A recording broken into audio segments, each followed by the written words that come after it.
Setelah kita mempelajari mengenai materi PMK 28 tahun 2020, mari kita lihat ilustrasi beberapa contoh soal sebagai berikut. Untuk transaksi normal PPN, apabila ada PKP atau pengusaha kena pajak yang memproduksi atau menjual jasa ataupun barang dan melakukan penyerahan kepada PT ABC, dalam hal ini PT ABC adalah non-bendahara dan non-wajib pungut, baik itu BUMN, BUMD, ataupun badan usaha tertentu.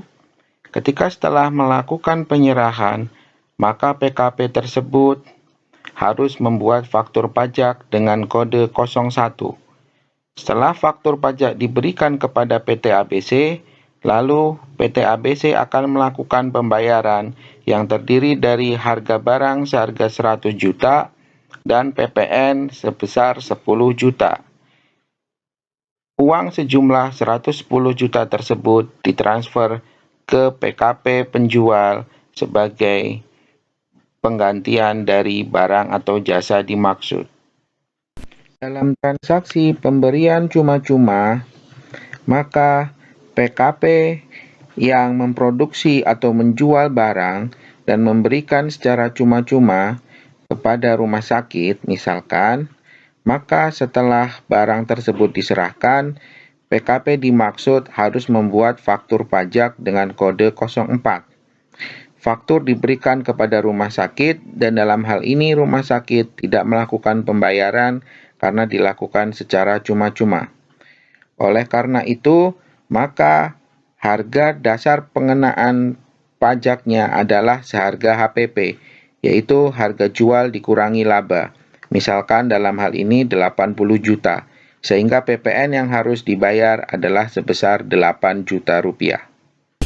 Berikut adalah contoh pemakaian insentif terkait dengan pengadaan barang kena pajak untuk penanganan COVID-19. Misalkan ada PT Farma, dalam hal ini adalah produsen obat yang terkait dengan penanganan COVID-19, akan melakukan penyerahan kepada RSCM yang dalam hal ini telah ditunjuk oleh pemerintah sebagai rumah sakit rujukan COVID-19. Setelah obat-obatan tersebut diserahkan kepada RSCM, maka PT Farma harus membuat faktur pajak dengan kode 07, yaitu PPN tidak dipungut. Setelah PPN diserahkan kepada RSCM, maka RSCM menyediakan uang yang seharusnya untuk harga barang sebesar 100 juta dan untuk PPN sebesar 10 juta, namun karena mendapat insentif, maka atas PPN tersebut ditanggung pemerintah. Sehingga RSCM hanya tinggal membayarkan sebesar 100 juta kepada PT Farma. PT Farma untuk pertanggungjawaban PPN yang sebesar 10 juta harus membuat kode billing senilai 10 juta dan setelah itu harus melakukan pelaporan realisasi setiap 3 bulan sekali. Berikut adalah contoh pemakaian insentif terkait jasa sehubungan dengan penanganan COVID-19. Misalkan, PT Adikarya dalam hal ini adalah kontraktor memberikan jasa konstruksi kepada RSCM, Rumah Sakit Rujukan COVID-19, untuk pembangunan gedung ataupun fasilitas terkait penanganan COVID-19. Maka setelah jasa tersebut diserahkan, PT Adikarya harus membuat faktur pajak dengan kode 07 dan diserahkan kepada RSCM. Dalam hal ini, RSCM kemudian menyediakan dana untuk pembayaran jasa konstruksi tersebut sebesar 100 juta. Seharusnya ditambah dengan PPN sebesar 10 juta, namun karena mendapat fasilitas, maka PPN-nya ditanggung pemerintah, sehingga jumlah yang ditransfer adalah sebesar 100 juta rupiah. Sebagai pertanggungjawaban PPN ditanggung pemerintah, maka PT Adikarya harus membuat kode billing senilai 10 juta rupiah dan melakukan laporan realisasi setiap 3 bulan sekali. Berikut adalah contoh pemakaian insentif impor BKP sehubungan dengan penanganan COVID-19. Misalkan RSCM dalam hal ini ada di dalam negeri membutuhkan impor APD atau alat perlindungan diri dari XYZ Corporation yang ada di luar negeri. Maka, dalam rangka impor APD tersebut, RSCM seharusnya melakukan pembayaran untuk harga barang sebesar 100 juta, PPN sebesar 10 juta, dan PPh pasal 22 sebesar 1,5 juta. Karena mendapat insentif, maka atas PPN dan PPh pasal 22 impor ditanggung oleh pemerintah, dan dalam hal ini penanganannya diserahkan kepada Direktorat Jenderal Bea dan Cukai. Kewajiban pihak tertentu apabila sudah mempergunakan insentif sehubungan dengan PMK 28 tahun 2020 ini adalah, misalkan untuk RSCM, pertama, harus menyiapkan kode billing senilai besaran pajak yang mendapat insentif atau ditanggung pemerintah untuk PPN. Menyiapkan kode billing sebesar PPh pasal 22 yang telah ditanggung oleh pemerintah. Dan dalam hal ini kode billingnya diberi keterangan PPN ditanggung pemerintah X PMK nomor 28/PMK.03/2020.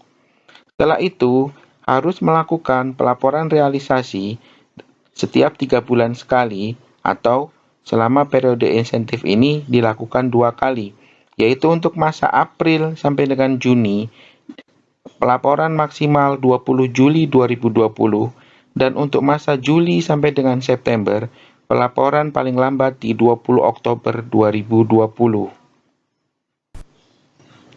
Berikut contoh pemakaian insentif untuk pemanfaatan JKP dari luar daerah pabean ke dalam daerah pabean sehubungan dengan penanganan COVID-19. Misalkan RSCM yang ada di dalam negeri membutuhkan jasa konsultasi dari konsultan yang ada di luar negeri. Maka setelah jasa tersebut diserahkan kepada RSCM, seharusnya RSCM menyediakan uang untuk pembayaran jasa sebesar 100 juta dan harus membayar PPN sebesar 10 juta. Karena mendapat insentif, maka atas PPN tersebut ditanggung oleh pemerintah. Setelah mempergunakan fasilitas untuk pemanfaatan JKP dari luar daerah pabean ke dalam daerah pabean, maka pihak tertentu mempunyai beberapa kewajiban. Misalkan dalam hal ini RSCM setelah mempergunakan jasa dari luar negeri tersebut, pertama harus menyiapkan kode billing senilai PPN yang terutang. Nah, kode billing ini diberi keterangan atau tulisan PPN ditanggung pemerintah X PMK nomor 28/PMK.03/2020. Kode billing dimaksud harus diisi dengan TIN atau Tax Identification Number atau NPWP untuk wajib pajak luar negeri. Jika TIN tidak diketahui, maka diisi angka 0 sejumlah digit NPWP atau 15 digit. Dalam e-faktur, maka kode billing tersebut direkam di formulir B3 SPT 1111 dan kode fakturnya ditulis angka 9 ditambah digit kode billing. Jumlah DPP dan PPN diisi dengan jumlah yang seharusnya. Jadi tidak diisi 0, tetapi diisi jumlah yang seharusnya. Dan pihak tertentu tersebut harus menyampaikan laporan realisasi setiap 3 bulan sekali. Berikut adalah contoh pemakaian insentif untuk impor barang kena pajak dalam rangka pemanfaatan jasa kena pajak ya yang dipergunakan oleh pihak tertentu. Misalkan RSCM dalam hal ini sedang melakukan pembangunan gedung ya mempergunakan jasa konstruksi dari luar daerah pabean. Dalam hal ini, pembangunan gedungnya dilakukan oleh kontraktor dari luar daerah pabean. Maka, atas konstruksi tersebut, RSCM membutuhkan barang, misalnya besi, yang harus diimpor dari luar negeri, dari XYZ Corporation di luar negeri. Setelah melakukan impor, seharusnya atas impor besi tersebut, RSCM membayar sejumlah 100 juta untuk harga barang, PPN sebesar 10 juta, dan PPh pasal 22 sebesar 1,5 juta. Tapi, karena mendapat insentif, maka atas PPN-nya ditanggung pemerintah, dengan syarat bahwa RSCM harus mengurus SKJLN sebelum melakukan impor. Berikut adalah contoh pemakaian insentif PPh pasal 21. Misalkan Tuan Andi memberikan jasa kepada RSCM, dalam hal ini misalkan jasa teknik atau jasa lainnya, sehubungan dengan penanganan COVID-19. Nilai jasa adalah 100 juta. Seharusnya yang diterima Tuan Andi adalah dipotong PPh 21 sebesar 2,5 juta, sehingga Tuan Andi membawa pulang uang sebesar 98,5 juta. Karena mendapat insentif, maka RSCM dalam hal ini tetap memberikan 100 juta full kepada Tuan Andi dan tidak melakukan pemotongan PPh pasal 21. Pelaporan di SPT milik Tuan Andi adalah sebagai berikut. Atas jasa sebesar 100 juta tersebut masuk sebagai penghasilan tidak final dan tetap dipotong PPh dengan tarif pasal 17 ayat 1 Undang-Undang PPh, sehingga kemungkinan besar akan terjadi SPT kurang bayar yang harus dilunasi pada saat pelaporan SPT PPh-OP milik Tuan Andi. Pengecualian insentif PPh pasal 21 sehubungan dengan penanganan COVID-19 ini, yaitu untuk dokter atau perawat, untuk karyawan rumah sakit, atau direksi rumah sakit, tidak termasuk gaji, tunjangan, atau insentif yang sifatnya rutin. Berikut adalah contoh pemakaian insentif PPh pasal 23.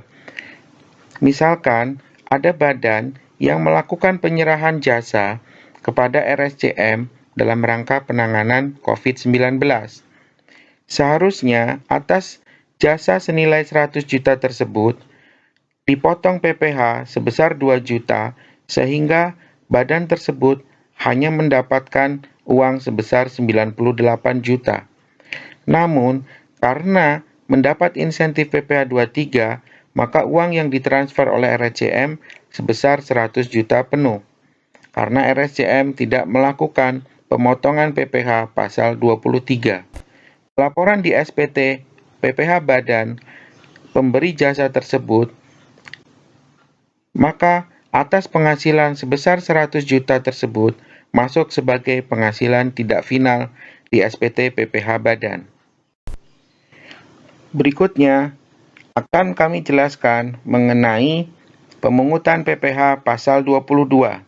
Yang pertama harus kita ketahui adalah mengenai pemungut PPh pasal 22. Berdasarkan pasal 1 ayat 1 PMK 34 tahun 2017, ada dua pemungut PPh pasal 22 yang akan saya jelaskan sebagai berikut. Pertama, pemungut sebagaimana huruf E, yaitu BUMN, BUMD, dan badan usaha tertentu yang dimiliki oleh BUMN. Yang kedua, pemungut berdasarkan ketentuan huruf F, yaitu untuk industri semen, kertas, baja, otomotif, dan farmasi atas penjualan hasil produksinya kepada distributor di dalam negeri. Sehingga kita bisa simpulkan ada dua Pemungut di sini yang harus kita ketahui yaitu pemungut sebagaimana huruf E dan pemungut sebagaimana huruf F. Berikut adalah contoh transaksi PPh 22 untuk wajib pungut. Dalam hal ini terkait dengan wajib pungut sebagaimana dimaksud pada huruf E. Misalkan pemungut tersebut melakukan pembelian barang dari penyedia barang. Setelah barang diserahkan, maka pemungut tersebut melakukan pembayaran kepada penyedia barang. Misalkan harga barangnya 100 juta. Maka jumlah uang yang ditransfer tidak penuh 100 juta, tapi harus dipotong PPh pasal 22 sebesar 1,5 juta, sehingga penyedia barang hanya menerima uang sebesar 98,5 juta rupiah. Berikut, kami akan menjelaskan apabila transaksi dengan wajib pungut sehubungan dengan pemungutan PPh pasal 22 tersebut mendapat insentif sebagaimana dimaksud dalam PMK nomor 28 tahun 2020 ini. Misalkan penyedia barang akan melakukan penjualan kepada wajib pungut, maka harus mengajukan permohonan SKB dahulu. Dalam hal ini diajukan di DJP online. Setelah mendapat SKB, maka penyedia barang tersebut melakukan penyerahan barang kepada wajib pungut disertai dengan penyerahan SKB. Nah, pemungut dalam hal ini tidak melakukan pemungutan PPh pasal 22 sehingga membayar sebesar harga barang full yaitu sebesar 100 juta rupiah tanpa dipotong PPh pasal 22.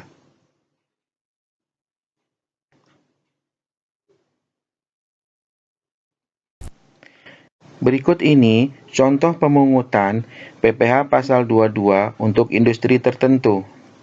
Misalkan dalam hal ini, pemungut sebagaimana dimaksud huruf F, yaitu untuk industri semen, kertas, baja, otomotif, dan farmasi atas penjualan hasil produksinya kepada distributor di dalam negeri. Misalkan, kita akan melakukan pembelian berupa semen dari industri tersebut. Maka sebelum semen tersebut diserahkan kepada kita harus melakukan pembayaran sebesar nilai semen tersebut, misalkan 100 juta, ditambah dengan PPh pasal 22 sebesar 0,25%, dalam hal ini berarti senilai 250.000, sehingga kita melakukan pembayaran atas harga semen tersebut sebesar 100 juta ditambah 250.000. Berikut, kami akan mencontohkan penggunaan insentif sehubungan dengan pemungutan PPh pasal 22 untuk industri tertentu. Misalkan, ada industri tertentu sebagaimana dimaksud pada huruf F, misalkan industri semen, kertas, baja, otomotif, dan farmasi, atas penjualan hasil produksinya kepada distributor di dalam negeri, kepada pihak siapapun yang melakukan pembelian, maka pihak tersebut harus mengajukan SKB dahulu apabila akan melakukan pembelian barang yang akan mendapat insentif sehubungan PMK ini. Setelah SKB didapatkan, maka SKB diberikan kepada industri dimaksud, dan setelah barang diserahkan, maka nilai yang dibayar tidak termasuk PPh pasal 22, yaitu senilai 100 juta saja, tanpa ada tambahan PPh pasal 22 sebesar 250.000 tadi, karena telah mendapat insentif. Ini yang dapat kami sampaikan. Terima kasih atas perhatian Bapak Ibu semuanya. Mohon maaf apabila ada kesalahan. Apabila ada pertanyaan lebih lanjut, silakan mengirimkan email ke kpp.007@pajak.go.id. Wabillahi taufiq wal hidayah. Wassalamualaikum warahmatullahi wabarakatuh.